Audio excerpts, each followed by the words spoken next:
been millions of symbols in the world.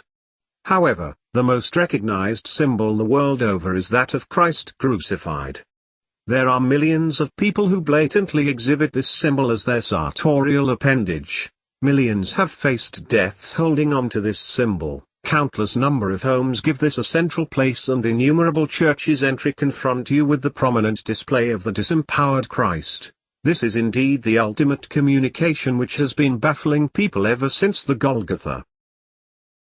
In the 4th century, the mother of the Roman Emperor, Constantine, sent Helena set off to Jerusalem looking for the holy places in the life of Christ. A temple of Venus had been built over the tomb of Jesus to avoid the veneration of the site by the followers of Jesus. She razed the temple to the ground and found 3 crosses. It was easy for her to find out the cross of Christ due to Pilate's inscription of the criminal charges on the cross.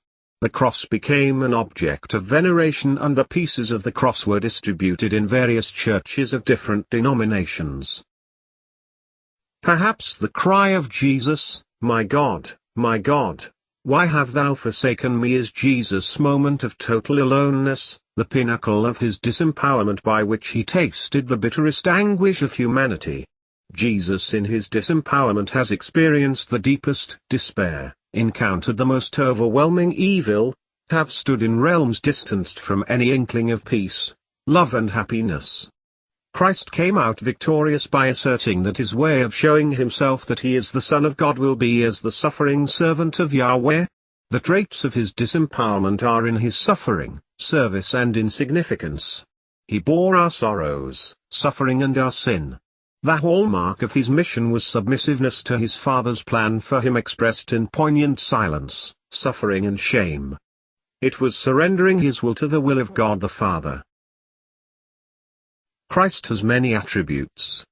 One of them is that of Christ the King. However, human beings are more drawn to the image of the disempowered body of Christ on the cross. Faced with unmanageable helplessness, clutching the crucifix has strengthened men across the globe.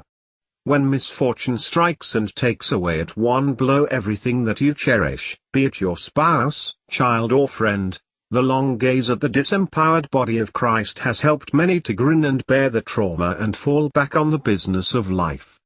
In the torture chambers of the armies and the police, where the prisoners are subjected to hideous indignities too macabre to think, it is the image of the Christ on the cross that has sustained the victims. In the hospital beds where bodies writhe in pain and crouch in helpless postures, the crucifix has given hope and meaning. On the deathbed, the crucifix held close to the heart has given thousands the grit to face the ultimate hour with equanimity. In the last phase of life, in a typical Christian burial, we have our dignified exit holding the cross between our hands. In the words of Gerard Manley Hopkins, the Jesuit priest-poet, "Stroke and the stress that stars and storms deliver is the mystery of the cross at which the faithful waver, the faithless fable and miss." Christ, in Hopkins' words, is the hero of Calvary, and his disempowered body on the cross is the ultimate communication and the sole testimony of the triumph of the cross.